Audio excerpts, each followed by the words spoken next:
Les actus Tesla de la semaine. Alors évidemment, semaine chargée, hein, chez Tesla avec la présentation du Cybertruck, les premières livraisons surtout. Donc voilà. Alors les petites archives des prix comme tous les lundis. Ensuite, il transforme son Model X en voiture de retour vers le futur, qui crache des flammes notamment, incroyable. Tesla porte plainte contre l'agence des transports du gouvernement suédois. Model 3 Elan, elle intègre maintenant la fonction capot actif pour protéger les piétons. Ok, pourquoi pas. Ce Suédois tire la sonnette d'alarme, la grève anti-Tesla va tuer son entreprise selon lui.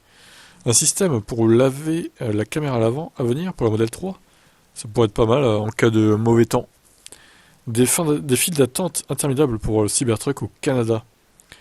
Et quel succès de ce véhicule. Le Premier ministre thaïlandais espère conclure un accord de 5 milliards avec Tesla. La justice suédoise donne raison à Tesla pour sa plainte. Donc, en gros, ils disent à la poste de débloquer les colis, notamment. Mais on va faire un fil rouge de tout ça, hein.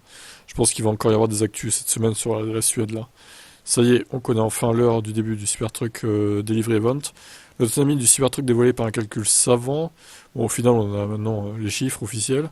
Un modèle Y tout-terrain ridiculise un pick-up Toyota. Cinquième hausse du prix du modèle Y en Chine en moins d'un mois. La séquence de démarrage du Cybertruck dévoilée dans cette vidéo. Nous avons également la propre femme de l'avocat d'IF Metal qui roule en Tesla. Alors certains dans les commentaires m'ont dit mais qu'est-ce que ça peut te faire si elle roule en Tesla, ça la regarde.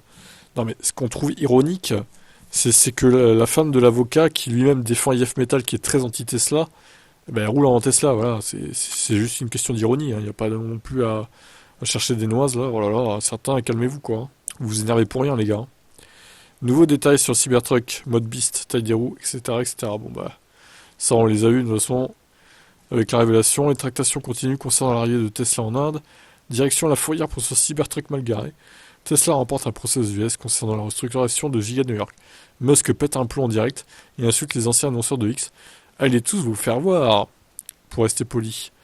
Nouvelles estimations d'autonomie totale du Cybertruck. Et on a eu donc la séquence que j'ai fait en live. Donc au final, le delivery event n'a pas duré très longtemps. Déjà, il a commencé 25 minutes en retard à peu près. Et ça a duré 30 minutes. Voilà. Je pensais que ça durerait une heure et demie, mais non, même pas. Donc ils ont expédié ça en une demi-heure. Incroyable.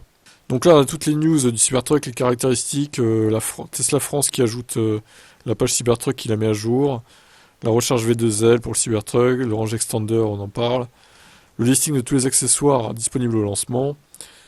Voilà, pour le Cybertruck, un tribunal exhorte le service postal suédois à débloquer les colis de Tesla. La capacité de remorquage du Cybertruck Long Range révélée. La capacité de batterie, pas de remorquage, on la connaît déjà, hein. De toute façon, la capacité de remorquage, mais non, c'est important la capacité de batterie du coup. Elle ferait 126 kWh à peu près. Ce qui est pas si énorme pour un tel engin. Des robots Tesla tirent sur le Cybertruck pour tester son blindage. Bon, ce serait des effets spéciaux pour le coup. C'est pas réel, mais peut-être que ça le sera dans quelques années. Tesla incite ses clients à abandonner la réservation du Cybertruck pour acheter Model 3, Model S, Model X à la place. Ou Model Y même. C'est valable aussi pour le Model Y. Donc on a l'impression que ouais, ils veulent désengorger la production. Enfin, désengorger les réservations pour qu'il y ait des délais de livraison plus raisonnables, on va dire. Oseront-ils d'ailleurs mettre sur le site les délais de livraison des véhicules?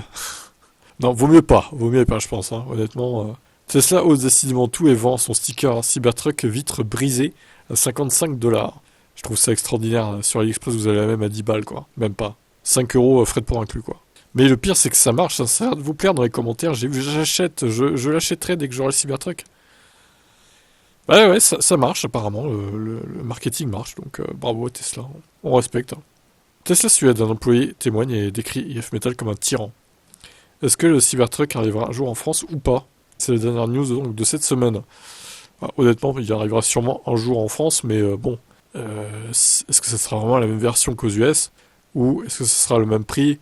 Est-ce que ce sera les mêmes caractéristiques, etc. Beaucoup de questions quand même, hein. Là, on parle d'un véhicule qui est quand même plus adapté aux US qu'à l'Europe. Bon, on verra, écoutez, l'avenir nous le dira. Déjà, il faut qu'ils arrivent à augmenter la cadence de production pour répondre à la demande des Américains, c'est pas gagné, hein.